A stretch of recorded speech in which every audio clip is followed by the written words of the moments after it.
We have covered a lot of different autonomous systems over the years, and to be honest, most of them are met with kind of sighs. People think that we're going to go Minority Report rather than maybe Kit. But there are two companies that we've covered that people seem to be really interested in. Obviously, Tesla with full self-driving. We get so many comments from people asking us to test out a full self-driving car, and we're hoping to do that really soon. But the other company that we covered a couple of weeks ago, Comma.ai, also got people really excited, and you asked us to come down and do a deeper dive into their technology. So we're here today with Harald Schäfer, CTO of Comma. But before we get started, there are going to be two versions of this video, the short form that you're watching right now, and the long form, which is going to be on the Transport Evolved Take 2 channel. Head over there to check out the full version of this interview if you want a bit more detail. And before we get started with the interview, don't forget to hit like, subscribe, and the notification bell. If you want to support the channel, just wait to the end and we'll give you some more information about how you can donate to support our work. But now, let's get into the interview. Harald, thanks for having us here. Yeah, it's a pleasure. Can you just give us a quick overview of how Comma.ai's technology differs from those of the major OEMs? Yeah, so one big difference is that it's aftermarket. You install our dev kit in the car, and then we can tap into some of the ADAS messages on the CAN bus and control the gas and brake and steering actuators on most of the modern cars that are sold with ADAS. So that's one big difference on that side. And the other is also just the general approach we have to self-driving is quite different. We have a more machine learning focused approach where we try to do more end-to-end machine learning, which means really just trying to make a system that uses machine learning to mimic human driving as opposed to more of a classical hand-coded system. So you said ADAS systems, so cars with driver assistance packages like adaptive cruise control and lane keeping assist. How does Comma tap in to use those systems? So the messages those cars use to control the gas and brake and the steering actuators for their system are just on the CAN bus. So they send these messages and then that actuates the steering or the gas and the brake. And we can just look at the messages being sent on the CAN bus, reverse engineer what those messages mean, and then we can use those same messages in our system. So I know that some vehicles have separated CAN buses. For example, the Kia Niro, which a lot of our viewers know, I have a Kia Niro. You can control certain things from the CAN bus that's accessible in the cabin, but other CAN buses aren't easily accessible to end users. How do you get around that problem? So I think for basically all the cars that we support, there's a camera module in the windshield which sends the messages to do the steering commands for the ADAS system that they ship with. And so just tap in there, and then we also connect to the CAN bus under the steering wheel. We've driven down here in two vehicles. We've brought down a Blue Cruise vehicle and a vehicle with the standard Tesla Autopilot, a 2018 Model 3. It has been very interesting to see how those two processes work.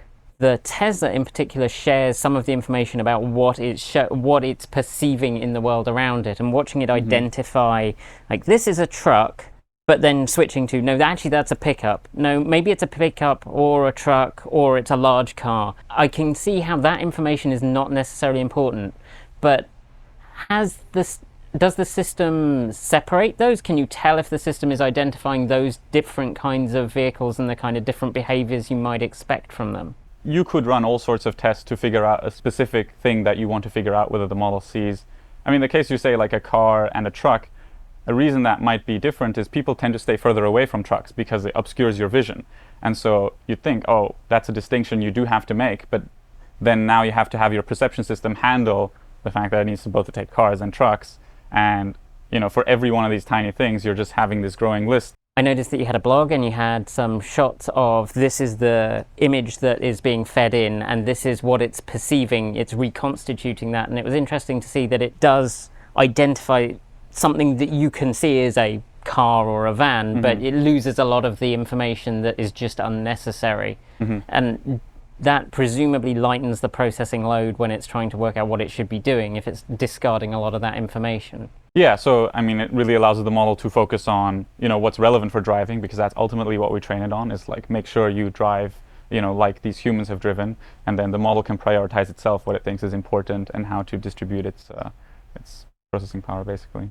You recently launched the Comma 3, which is your first piece of dedicated hardware? I guess it depends what you mean by dedicated hardware. We've released hardware in the past, like the Panda, which is the interface with the car, Yeah. which we designed as well. But it's the first complete system that doesn't rely on like a cell phone or anything like that. Another question that has come up is that, as I mentioned before, some manufacturers separating out different CAN buses. A lot of manufacturers are moving to a subscription model for their autonomous systems or for extra features on a vehicle. Do you foresee that being a problem with them maybe trying to restrict access to CAN buses? Yeah, I mean, this is something that, Comma's been around for quite a long time, and at the time it also seemed like, oh, is this going to end soon? Is we all of a sudden not going to be able to control these cars anymore with CAN bus? But so far it hasn't been true. The amount of cars that are being sold that would work with OpenPilot just keeps increasing. So it's not really something I think is very concerning until we see that trend actually reversed. So far that type of speculation hasn't been correct. So.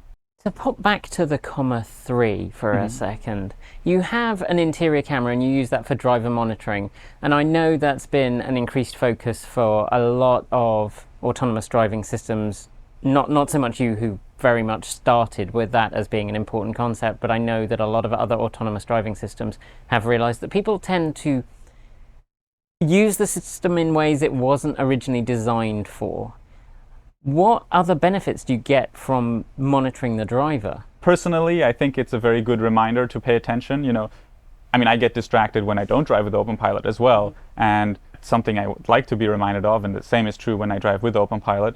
And I think most of our users generally like the experience of driver monitoring.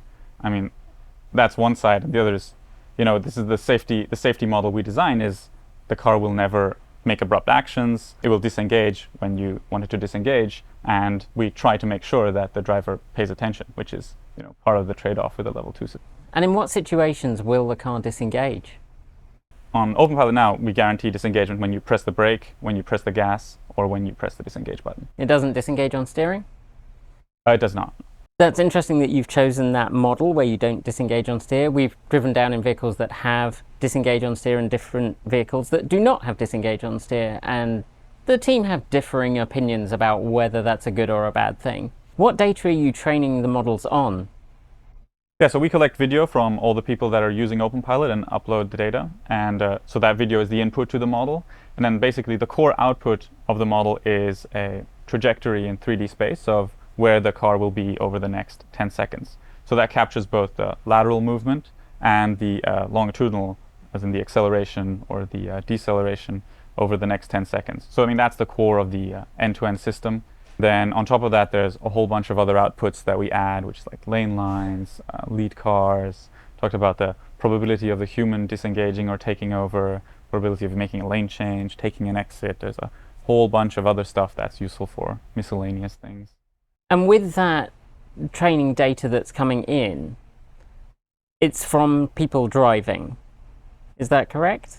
Yeah, so people are driving with the Comma 2 or the Comma 3 and collecting data, which they can then upload to our servers. And so then we have basically the video and then all the sensors that were active on the device in the car, which is like accelerometer, gyro, steering wheel sensor. And with you aiming for a human-like driving experience, that's obviously going to depend on the kind of driving data that you get in. The model will produce kind of an average of that. Yeah, I mean, it's a common concern is like, if you train on humans, can it ever be better than a human? I think, first of all, that's not necessarily that relevant at this point because there is no self-driving system that even comes close to performing like a human. So I think for that reason, human-like behavior is still even very desirable at this point. So how do you find the kind of data that you need to train it on that? So, for example, if you wanted to give it lots of video of the car stopping at stop signs and sensor data that would go with that, is that something you can do automatically? Do you have tools to do that? Yeah, I mean, we can build like tools that or filters that find us certain data pretty easily. Right now we train on randomly sampled data. We want just the diverse full spectrum of what people use OpenPilot on, and that's what we train on now. Generally, when we look for specific data, it's more to do tests or to try to understand something about how the model is behaving. And I mean, it really just depends on what you're trying to find. We have some filters that look for things like stop signs, which basically just check, is there a place where the human came to a full stop? And then you can make some, like, did he come to a full stop when there was no car? That's likely either a stoplight or a stop sign. And so when you apply that filter, you can easily see a lot of data of stoplights and stop signs. We have a lot of those kind of filters that we can quickly write and go through the data with. Do you filter your data by the source of the data, like which country it came from, so that you can train models differently for different countries, or is it just based on a sort of agglomeration of every country?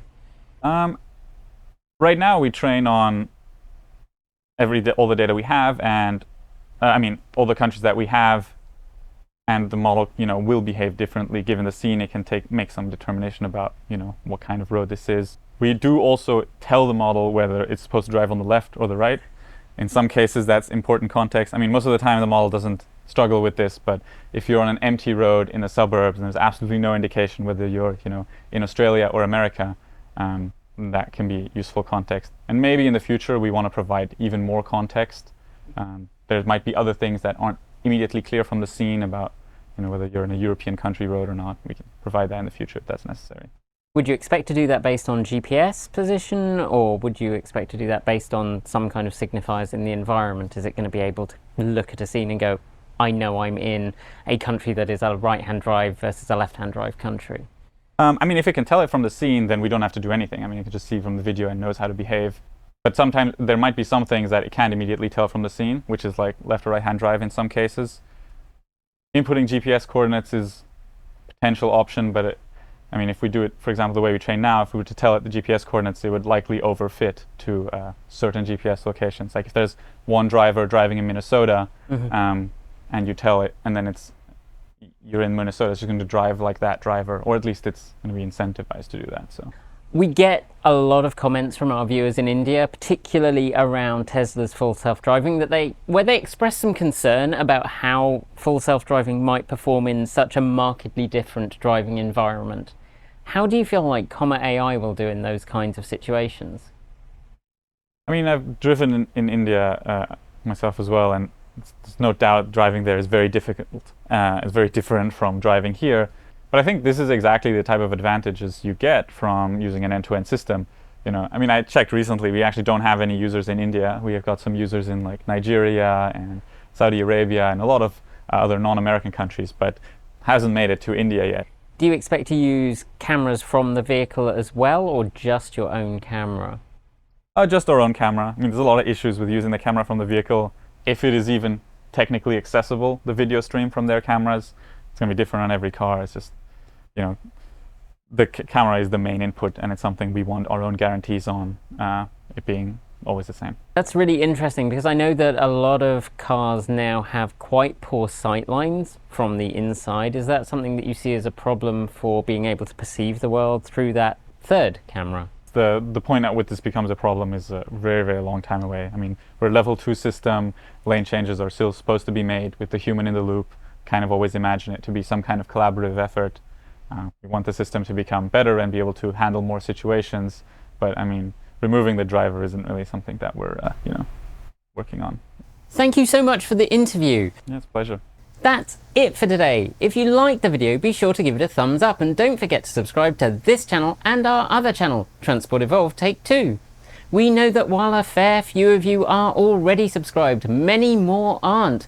And remember, subscribing is free and so are notifications, so hit them both and help us out.